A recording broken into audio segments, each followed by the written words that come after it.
Hi, this is Mike from Mike's Unboxing Reviews and How To, and on today's video we'll be taking a look at Logitech's G305 Lightspeed mouse with up to 12,000 DPI. This one is something which I wouldn't normally have taken a look at, but there's some things about it which actually make it very desirable.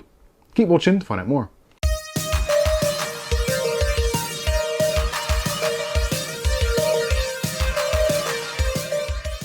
Okay, so this mouse was kindly lent to us by Dave Aiken. Thank you much, Dave, for letting us borrow this. And actually, it's potentially, I may not give it back. I may actually have to go and buy one of these. It is actually a particularly good mouse.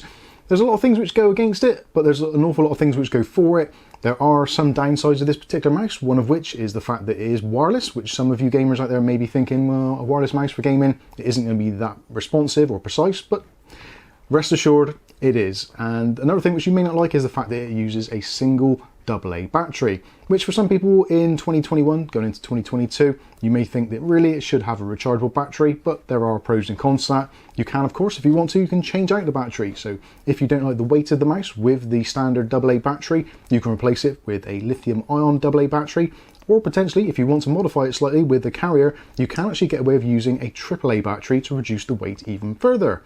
The weight of the mouse is somewhere in the region of about 100 grams fully laden. You can, of course, if you want to, like I said, swap out the battery. That will reduce anything between 10 to 15 grams depending on your battery. And also you can, if you want to, you can actually leave the cover off the mouse, which will reduce it even further, bringing it more in line with some of those super lightweight gaming mice. Anyway, that's enough of an intro. Let's get on, take a look at the packaging, go through what we get, what we don't get, and give you my final thoughts at the end of the video. So starting off looking at the packaging, as you can see, it's pretty much the standard affair these days from Logitech. So it's the G305 Lightspeed wireless mouse. On the side it goes on to mention something about their carbon footprint, which we'll take a little bit of a gander into a little bit later on. This is one of those things which is something of a bugbear of mine, but yeah, I will rant about that a little bit later on. On the back of the box it talks about some of the specifications. So we've got the hero sensor, the wireless technology. Also it says about its durability and its ease of use and all those kinds of things. On the side of the box it goes into some of the technical specifications, which essentially, to wrap it up, it has a DPI between 200 and 1200 DPI. It senses up to 40 Gs of acceleration and a tracking of 400 inches per second. The weight of this one is about 90 grams as it stands, with the standard battery in there somewhere between 90 and 100, again depending on the battery you use, which can be reduced, as I said. This is actually controlled as well by a 32-bit ARM processor, which actually sounds particularly good, although bizarrely, this particular mouse doesn't have anything like smoothing or tracking or acceleration or anything like that. This is your raw input. So again, for gaming, this is going to be absolutely perfect. So let's take it out of the box and see what we actually get. So this at the moment in the UK retails for somewhere in the region of about 30 to 35 pounds. Originally it was a little bit more expensive than that, around about the 44, 45. But yeah, I think for 35 pounds it's actually a fantastic value mouse, especially with that hero sensor. So inside the box we get all kinds of things. We get a Logitech G sticker. There is a pamphlet about the colour collection, which you can take a look at. There is a particularly large fold-out full of lots of information that you actually don't really need. And there is also a quick start guide. So this starts me off with the whole thing about the carbon footprint. Do we really need all this kind of stuff in a mouse box? This information could be on a QR code. The sticker, I guess there's probably about one person in every 10,000 which might actually use that, so pretty much unnecessary. This stuff could be on a QR code as well. I think really we could have probably done with just this. Looking at what else we actually get, we also get the mouse itself, which is protected in a nice little foamy, which is always good to see. So it's going to arrive to you in pristine condition. There's also a included AA battery, which is a Duracell OEM battery, not for resale. And finally we come to one of my last bugbears. Now this is the USB extension cable.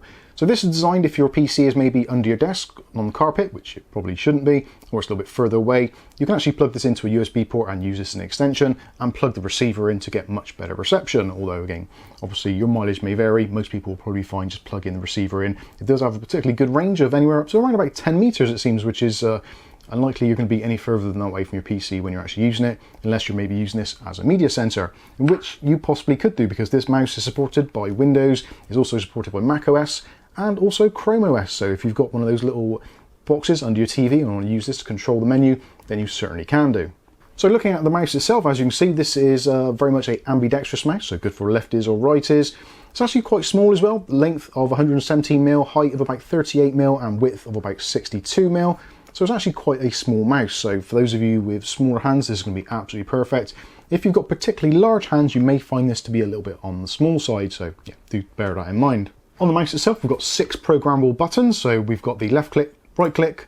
We've got a nice scroll mouse wheel, which actually has got some really nice indentations. And from what I can tell, there's about 24 indentations for a full rotation.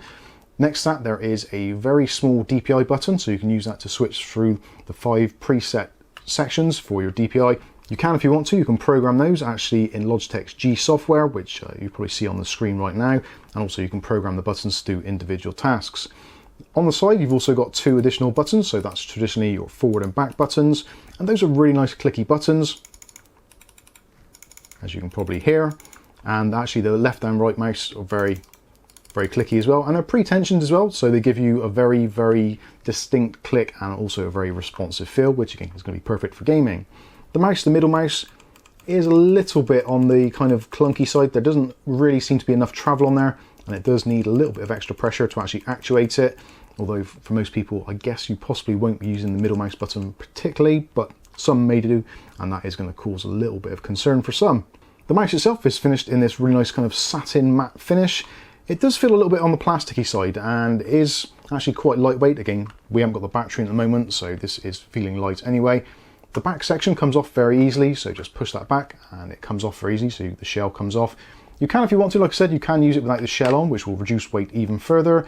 And this part actually will reveal the battery compartment and also the receiver. Now the receiver for me, because I don't have any nails, is actually particularly difficult to get out. So if you're using this for traveling purposes, you may struggle to actually get out every now and then, which is a little bit frustrating. I'd have liked to have seen the receiver to actually have some kind of notch around it, just so you can grip it a little bit easier. And sadly, this isn't one of Logitech's unifying receivers. So if you're thinking of buying this mouse and a separate Logitech keyboard, which is also wireless, you will need to use both of your wireless receivers. You cannot unify or tie them together. The battery is nice and easy to put in, and literally it's a very straightforward thing to do. Again, with the battery installed, you can replace this with a lithium battery if you want to make it a little bit lighter, or again, you can get an adapter and use a AAA. Some people actually find just a little piece of screwed up aluminium foil. You can put a AAA in there, and again, this will reduce the weight of the mouse overall, although you may incur some kind of rattle. Although saying that, when it comes down to rattle, when you put the shell back on, the mouse itself, because it's pretty well made, there's very little rattle, just a little bit from those side buttons, I believe. That might be a little bit of sensor rattle, but there is a little bit of rattle there, not a great deal. It does actually feel particularly well made. The plastic does feel cheap, but it's got a very nice grip and texture to it, which is pretty much uniform all over. The sides and the top feel pretty much identical. So yeah, it's a very uniform design, again, ambidextrous. On the bottom, we've got the 5 PTFE feet, although technically I guess it's kind of 6 because there's one that goes around the sensor in the middle, that hero sensor, 2 at the front, 2 at the back, and 1 at the very rear. And when it comes to actually on a surface, there is no rock or roll to it at all, so it is going to be firmly planted on even the flattest of surfaces. So yeah, that's a really good sign. When it comes to the weight of the mouse, because the battery is in the back compartment, it is pretty much a kind of a rear heavy mouse. So again, that may be something which some of you may dislike. Some people prefer the mouse to be quite a central feel in terms of weight, or maybe even front heavy on some mice. Again, it's a shame that there isn't some kind of outlet on the front there, so you can plug in the USB cable to use it as a wired mouse should the battery go flat. Although again, because this is using a AA or potentially a AAA battery, swapping out a battery is going to be really simple to do, and you're not going to have to worry about charging a battery, etc. A nice feature of this as well, there is actually some feedback, although this mouse, as you can probably tell already, has absolutely 0 RGB, although the DPI light does change colour between the different DPI settings, so there is a little bit of light there. When the battery gets low, which is probably going to take a long time, there is a very small red LED underneath the scroll wheel, which will flash to let you know that the battery has less than 15%.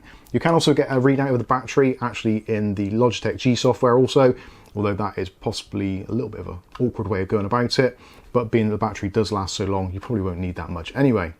When it comes to gaming, the lift-off distance is approximately about 2 CDs worth. So yes, if you're lifting off the desk to kind of reposition yourself, it's not going to pick up any kind of weird movements, so that's absolutely fine. And like I said, in gaming, this performs particularly well. I am not a particularly good player because slightly older now and my reactions aren't as good as they should be. But actually, even though this is a wireless mouse, the latency is exceptionally low, and I'll be honest with you, I cannot see any difference between using this and a traditional wired mouse. So that is definitely a good thing. So overall, a fantastic spec mouse, a very reasonable price, around about £35 as we said here in the UK. I'll put some links in the video description so you can check it out for yourself. Obviously, this is a super popular mouse, and because of the fact that it's using that hero sensor, some people may want to go for something higher up the range like the G Pro, etc. But if you actually want to spend a little bit less money, but you still want to get pretty much most of the performance out of one of those mice, then I think this is actually a really good shout. Obviously, as long as you don't want RGB and all that kind of other good stuff. So basically, it is a cut-down mouse, but with all the specifications and pretty much perfect for most gamers if you're concentrating on gaming rather than a light show. So let me know what you think about this one in the comments section below. In the meantime, I've been Mike. This is Mike's Unboxing Reviews and How To, and hopefully we'll catch you in the very next video. Thanks for watching.